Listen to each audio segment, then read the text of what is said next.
that George Floyd's poor health combined with drug intake was the cause of his death. In a sense, the defense did have a burden here. They undertook a burden to prove their alternate theory, which was causation, and we're going to find out whether or not they met that burden. And of course, I use burden in air quotes because the burden always rests with the prosecution. It never shifts, and the defendant is supposedly cloaked in the presumption of innocence. Yeah, the defense was talking about what a reasonable officer would do in this situation. That was a lot of part of their closing. Let me go, actually, let's just check where we are. We're a little after 5 o'clock Eastern, 4 o'clock Central Time. On the left of your screen, you're watching the crowd gathering near the courthouse. We were expecting to hear the verdict in the Derek Chauvin case. We still are. We were expecting to hear it in the last half hour, but we remain with you as the wheels of justice turn toward the verdict in this case. The jury formally deliberating a little over 10 hours before reaching their decision here early afternoon Minneapolis time. And we got the word that between 3:30 and 4 Central time, we would hear a verdict. But no doubt we were drawing close, and that crowd obviously waiting with anticipation and bated breath to know where this case will go. Derek Chauvin, the former Minneapolis police officer, videotaped in that infamous tape that showed his knee on the neck of George Floyd for 9.5 minutes. The prosecution's case is that he died as a result of that pressure, essentially suffocated, asphyxiated by Derek Chauvin. Let's go to NBC's Gabe Gutierrez. He's outside the courthouse watching the crowds, and that's building a sense of certainly tension out there, Gabe. Yeah, Lester, this crowd has been growing over the last hour or so. And as you can see behind me, they're gathered here holding up signs, chanting, throwing their support behind George Floyd's family and watching right in front here of the Hennepin County Government Center. This is the courthouse where the verdict is expected to be read. I'm actually joined, Lester, by Philippe Cunningham. He is a council member in Minneapolis, and I've spoken with you, Philippe, many times since the death of George Floyd. And if you can put this into context for us, for our viewers, how significant is this moment right now? I mean, this moment is hugely significant, not only here in Minneapolis, but also across Gabe, the I hate to interrupt. My apologies to the councilman. The court is back in session. You're looking at Derek Chauvin. All right. They're standing as the jury now is led into the courthouse. Of course, we have not, and we will not see the jury, but all the participants and spectators are standing right now as they take their seats. Members of the jury, I understand you have a verdict.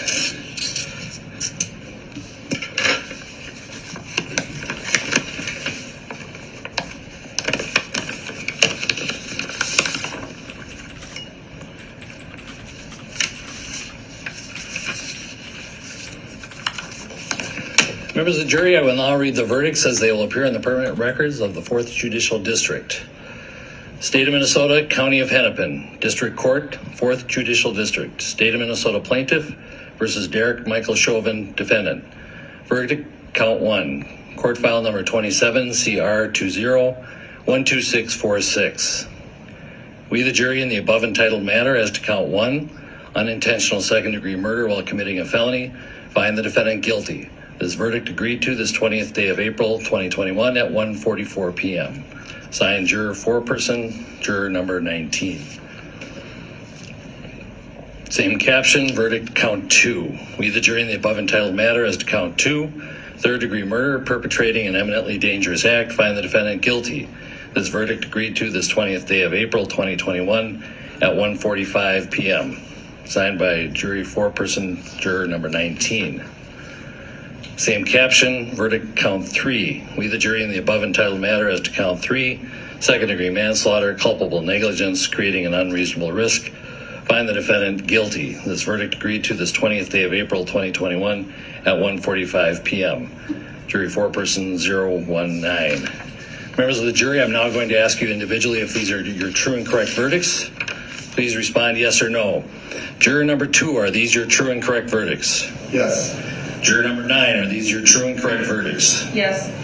Juror number 19, are these your true and correct verdicts? Yes. Juror number 27, are these your true and correct verdicts? Yes. Juror number 44, are these your true and correct verdicts? Yes. Juror number 52, are these your true and correct verdicts? Yes. Juror number 55, are these your true and correct verdicts? Yes.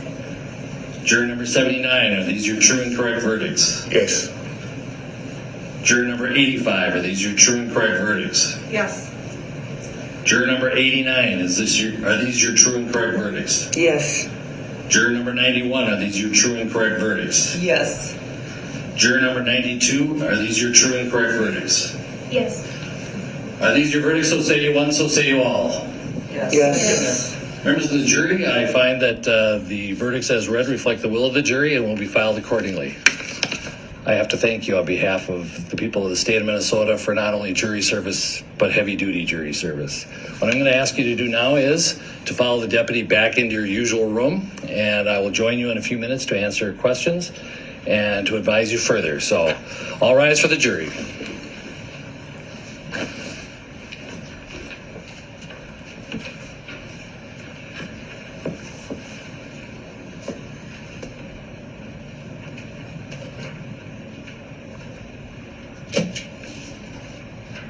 All right, be seated. With the guilty verdicts returned, we're going to have Blakely, you may file a written argument as to Blakely factors within 1 week. The court will issue findings on the Blakely factors, the factual findings, 1 week after that. We'll order a PSI immediately, returnable in 4 weeks.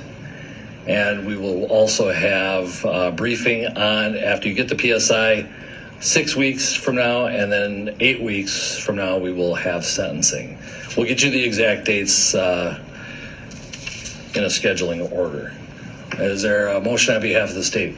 Your Honor, the state would move to have the court revoke the defendant's bail and remand him into custody pending sentencing. Bail is revoked, bond is discharged, and the defendant is remanded to the custody of the Hennepin County Sheriff. Anything further? All right. Thank you. Derek Chauvin, convicted on all 3 counts, guilty of second-degree unintentional murder, third-degree murder, and second-degree manslaughter in the death of George Floyd, and leaving the courtroom in handcuffs. We're adjourned. Chauvin remanded in the custody of the sheriff.